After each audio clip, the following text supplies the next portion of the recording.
প্রথমে কি হয়, প্রথম হচ্ছে কোষ, ঠিক আছে। প্রথম হচ্ছে কি কোষ। ধরো একটা কোষ আছে এই জায়গার মধ্যে। আমরা কি জানি যে অনেকগুলা কোষ একত্রে মিলিত হয়ে যদি একই ধরনের কাজ করে তখন আমরা কি বলি, একে একে বলি আমরা টিস্যু। বুঝতে পারছো? আর অনেকগুলা টিস্যু একত্রে মিলিত হয়ে কি তৈরি হয় ভাই, আমরা অঙ্গ তৈরি হয়।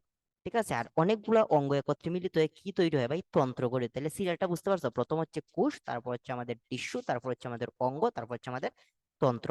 তাহলে এইভাবে দেখো, কোষ আমরা প্রথমে আছে তাইলে একে আমি দিব 1 নাম্বার, টিস্যু আছে 2 নাম্বারে তাইলে আমি ওকে দেবো 3 নাম্বার, দুই নাম্বার, আর অঙ্গ আছে 3 নাম্বারে তাইলে আমি অঙ্গ দেবো 3 নাম্বার, আর বাকি যা আছে সব কি, সব হচ্ছে আমাদের তন্ত্র। বাকি যা আছে সব কি আমাদের তন্ত্র।